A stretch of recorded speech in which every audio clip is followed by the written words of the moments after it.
What's up everybody, Kyler1000 here. Welcome back to another video. Today we have my NXT TakeOver in Your House 2021 reactions. This is just me kind of talking about the show and giving my thoughts and opinions on the results and the show.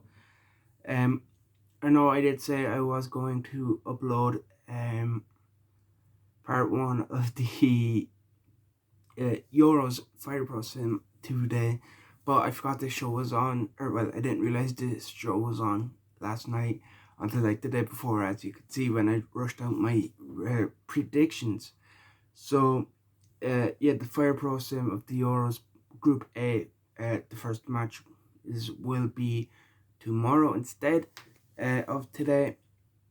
So yeah, before we get into it, if you're new around here, please hit that subscribe button, like this video like this video if you are enjoying it, and let me know what you thought of this show in the comment section.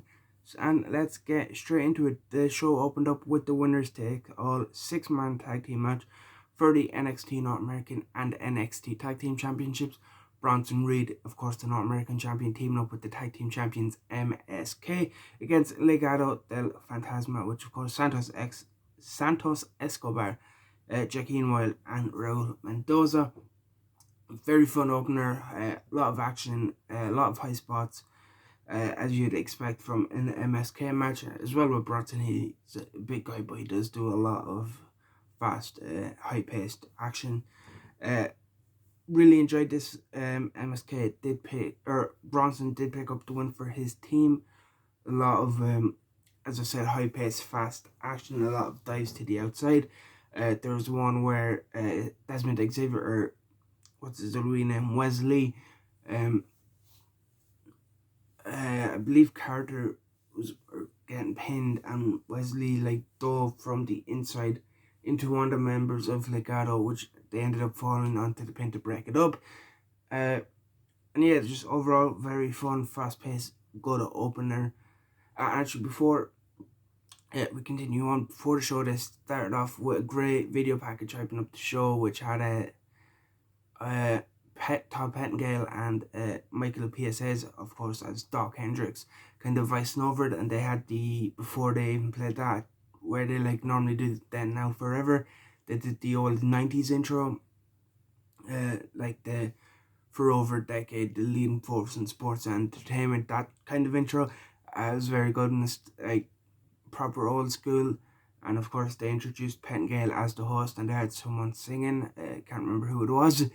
But yeah, that was all before the opening match. I just forgot to mention it before we got into it.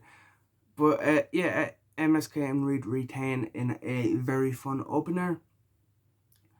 Xia Li then defeated Mercedes Martinez via pinfall. In my predictions, I did say I thought Mercedes should have or would have won, but I also did mention I haven't been really keeping up with NXT, so I didn't really know the story going into this about Mercedes or Xia trying to get revenge on Mercedes for beating her in the Mae Young Classic. If I had known that, I probably would have went with Xia in my predictions, but yeah, it did make sense that you got the win here.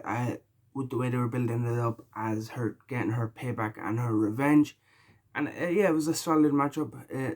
I wouldn't say it was anything special, but it also wasn't anything terrible. And Xia picks up the win, getting her revenge. After the match, I believe Xia went to attack Mercedes, but Mercedes ended up like getting the chair off her and hitting her with it, or hitting Xia with the chair. And then Mei Ying got involved, and yeah, kind of like choked Mercedes and like threw her kind of off the stage a bit. And yeah, so it looks like she's getting involved. I don't really know much about Mei Ying because, as I said, I haven't really been keeping up with weekly NXT. So yeah, looks like she's getting involved with this feud with Mercedes. Then the ladder match for the vacant $1 million championship. LA Knight defeated Cameron Grimes. I think, like, I don't hate LA Knight. I'm actually a fan of him as Eli Drake, but they should have went with Grimes. I'm just a big Cameron Grimes fan. I would have loved to have seen him with $1 million championship. And yeah, but this was a very good match. A lot of good spots. Grimes did like a crossbody off like the lighting structure, and the finish where he was on the top of the ladder. Knight comes in and like tips it over, and he falls to a ladder on the like ramp, which was a nasty looking bump. But a very, very enjoyable match, very good ladder match. LA Knight is the new $1 million champion. It was good. I liked how they used Teddy DiBiase. They actually used a legend to get over a younger guy and like a newer guy, which is something that WWE don't really do a lot. Like with Goldberg, for example, he comes in, beats like Kevin Owens, wins the title just to lose to the Brock Mania. He beats the Fiend just to lose the title to someone. Like it was going to be Roman, but it ended up being Braun replacing him, and now Braun's not even with the company. So like WWE, they don't really have a good record in recent years using legends kind of to boost the status of younger guys, in my opinion. So it's good to see them using DiBiase in that role, kind of helping kind of add something to this night and Grimes' match. Then Raquel Gonzalez defended the Women's Championship against Ember Moon. Again, not really special, not really standing out in my mind in this match. Couple of near falls, Ember almost getting the pin, Dakota Kai breaking up the pinfall, saving it for Raquel. Shotzi then coming out to even the odds, and they brawl to the back. And Raquel ends up picking up the win. And successfully defended her belt. Again, there's not really much else to say on that one.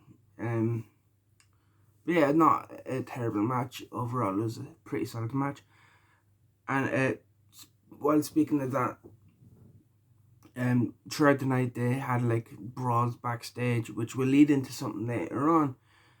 But just remember that because Dakota Kai and Blackheart, they like brawl to the black, and as Johnny Gargano's kind of like making his way backstage towards the entranceway, you can see them like break or like going at it in the background. Cross and Dunn like went at it earlier in the night, and O'Reilly and The Way kind of got involved throughout the night. So a lot of like backstage scuffles.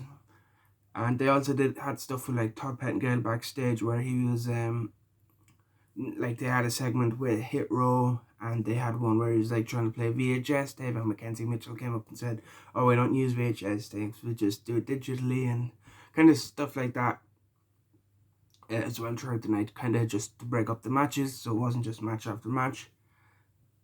And then main event, very good match. This was the Fatal 5-Way for the NXT Championship. Karrion Kross successfully defended his championship against Kyle O'Reilly, Adam Cole, Johnny Gargano, and Pete Dunne.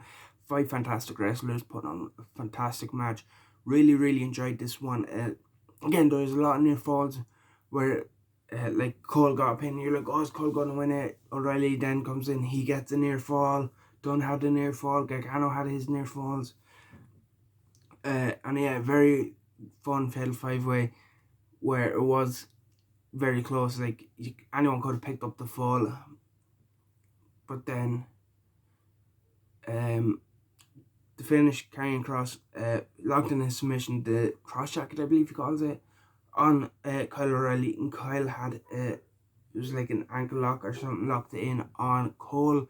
Cole was like close to tapping, but Kross was able to get the win as like O'Reilly passed out from the like sleeper hold, the cross jacket or whatever you called it, and got the win and retained. And then afterwards we see Mackenzie Mitchell catching up with William Regal, kind of asking for his thoughts on what happened.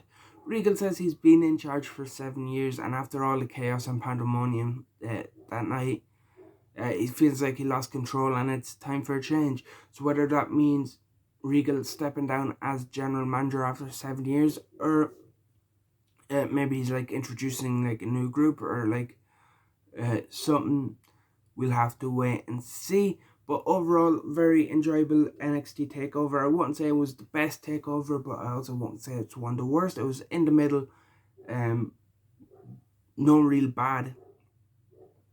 Some good stuff, but it's not like on the level of like your Brooklyn, or like the first takeover Brooklyn or Dallas. So yeah, it was kind of in the middle of for your takeovers. I won't say it was terrible. Um, and yeah, that is it for this video. Let me know in the comment section below what you thought of NXT TakeOver in your house. Subscribe if you haven't, hit the like button if you did enjoy this video, and I will see you in the next one.